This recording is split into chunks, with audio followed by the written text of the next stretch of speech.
Thanks so much, everyone. Tonight, questions, the controversy, and counter-terrorism strategy converge around the reported killing of Abu Bilal Al-Manuki, the man Nigerian and the American authorities describe as one of the most senior figures within the Islamic State network and a key operational commander of ISWAP in the Lake Chad Basin. While the military insists the cooperation or the operation was intelligence-driven, meticulously coordinated, and backed by months of surveillance and communications to intercept, skepticism has now emerged because Al-Manuki was reportedly declared dead before, and that was a military report in 2024.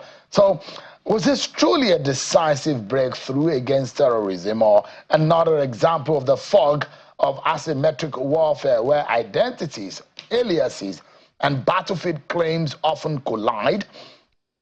Well, let me give you an understanding of what has emerged from these. Of course, we saw when the United States President Donald Trump came on Saturday and released in the social media comment to say that the American government or the American forces have led what has become an intelligence-driven operation, killing one of the most notable terror figure of ISWAP alignment in Nigeria. So the situation, consideration for this targeting, significant terror attacks against civilians on security forces, the expansion of ISWAP, lackluster influence into new state, the confirmed intelligence of terror planning cells in a region and request for Nigerian government for foreign support, evidence of cross-border operation bases, and we're also going to be touching on what has become a precursor to military planning procedures.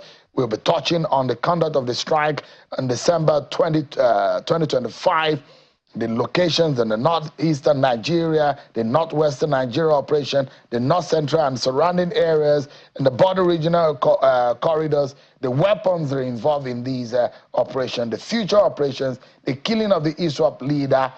These are going to form part of our conversation with a retired military commander, General Atolagbe, who is a former field commander at the Joint Task Force Operation Safe Haven, to examine the significance of the operation. Thanks so much, General, for coming tonight on the program. Thank you. Good evening, our audience. General, give us an understanding. This is a huge success from your own point of view, is it? Yes. And I think this is historic. We talk about joint operations, but this type of operation in military terminology is called combined operations. The joint operations involves the services, Army, Navy, Air Force, and the rest.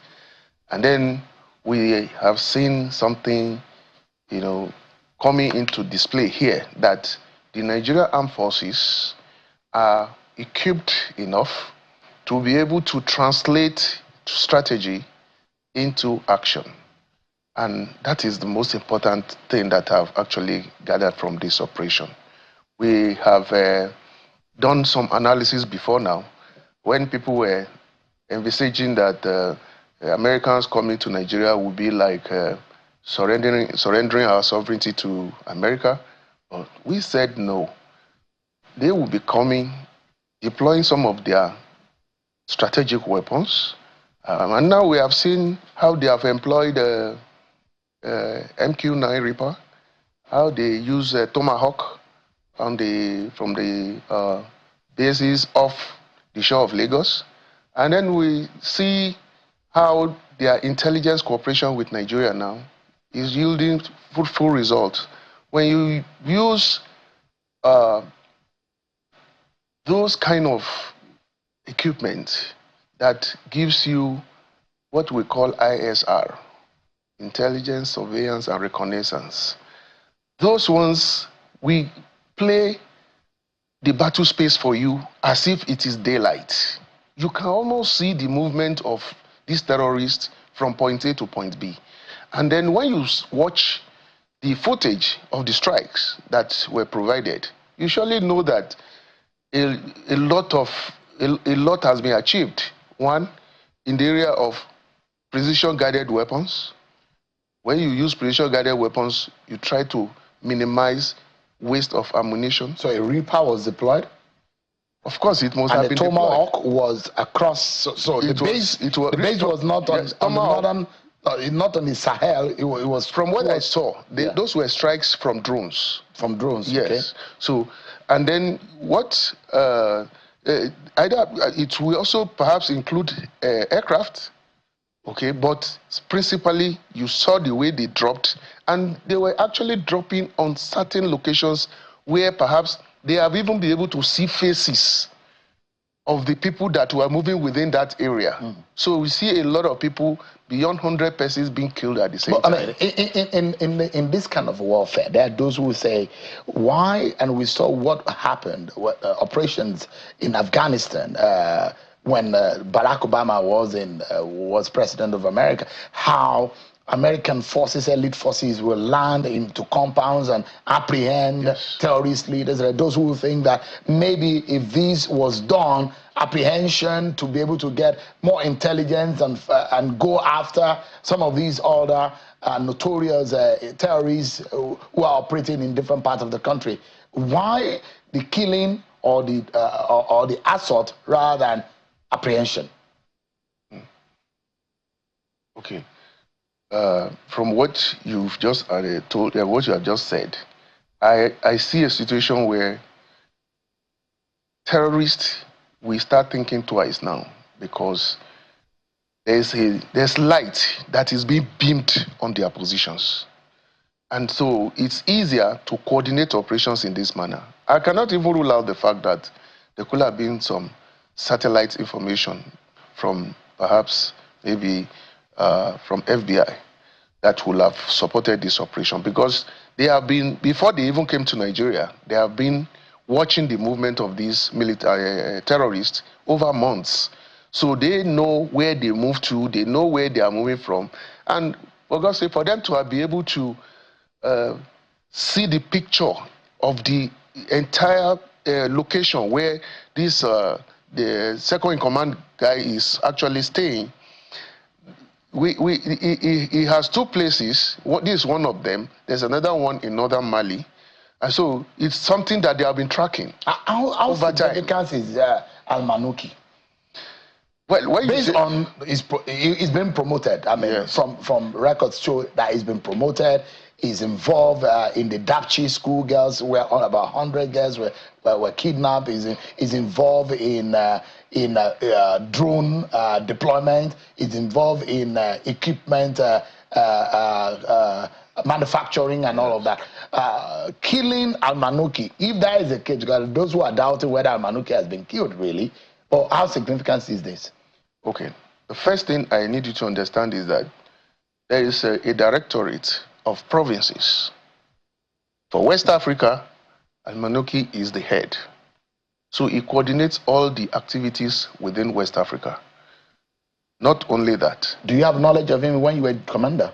Of course. I was operating in North Central. But when I was Chief of Staff Ceasefire Commission in Mali, they were the ones we were confronting, because we had Akim, GNIM, and ISWAP confronting the French forces, because when the French forces clear certain areas within the northern part of Mali, then they cede those locations to the UN operation, the UN team of which I was part of.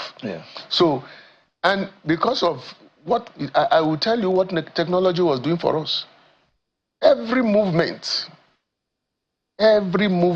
of the terrorists across the northern region of Mali were just like us watching videos in our offices, because everything is being played for us on morning briefings every day. And this is what we are asking for. Let this technology come in here, because it's not a matter of the Americans coming to deploy their tech alongside our own, and then we find out that that capabilities just shrinks. We understand that in the reconnaissance that occurred before the strike, and that there were troops who had blocked every opportunity of these terrorists to be able to escape in every of the routes. But in the hierarchy of things, General, ISWAP How dangerous are they? When you list the ISIS, the ISWA, Boko Haram, and Jihad, all of these, whatever, how would you grade them? How dangerous were they? Because I know America will be interested in these terrorists that have that could threaten the American people or American interests. But in the hierarchy of things, how do you rate or grade ISWAP? One thing that should first of all come to your mind is for you to first of all think about what makes America want to deploy in Nigeria to come and fight ISIS. Because they are affiliates of the ISIL or ISIS as they may call it. The ISIS is the one that has to do with Islamic State for Iraq and Syria, and then the other one for Levante. So you see, you now find out that for Americans to have thought it wise to say that, okay, they need to put a leg on this side of the globe so that they can also help us to, disintegrate and make sure that they're actually brought to their knees. Then something must tell you that they really have some footprints across the entire global space.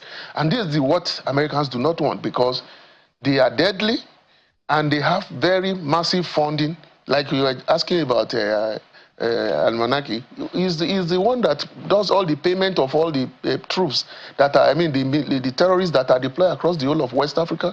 Every aspect of logistics, every aspect of operations. He is the one that coordinates everything, and that's why he's able to move across the space. From Nigeria, he moves to Mali, he moves to... and he's highly tech savvy, from what we understand. Well, is the drone man, is the equipment man, is the guy with the big pocket. So this is the aspect that I'm so excited that at least we have taken a step ahead of him this time. Because I remember one of the operations that was conducted sometimes last year by this terrorist. They had deployed drones to go and actually unleash some weapons, some warheads into the locations where the soldiers were. And this caused some dispersion among the troops. So, but what this has actually sent, it has sent a message now that we can also come after you. All right, give me a moment, sir. Let's take another break, and we'll come back to conclude our conversation with General Atolagbe. Thank you so much. Our closing moment with General Atolagbe. General, as we go, just briefly, if you can tell us, for those who doubt that Manuki is really killed based on what happened in 2024, what would you say? What I know is that a lot of people take up names, and when you talk about somebody like Al-Baghdad, there are a lot of people who have taken up those names. Just like you have somebody bearing Pele, because he adores, he feels that Pele is his idol. So we have a number of these terrorists who take up names of some of their leaders. So it's possible that that could be one of the conditions. Al-Banawi, Shekau, these are people in the past history that those who have thought that, look, we've seen this happen. Yes. Dead, but still living. Well, I can confirm to you that those names you have mentioned, they are no longer living. Conveniently, I can confirm that to you. The only thing I know that is that those kind of names don't just die easily also among the terrorists. Some of the names rise, yes, but the personalities are being yes, eliminated. Yes. Always a pleasure, General Atolagbe. We thank you so much for your insight tonight on the program and giving perspective today. General Atolagbe served as the commander, JTF, in Operation Safe Haven when he was in service. Thanks so much, always. Thank you very much. That's all.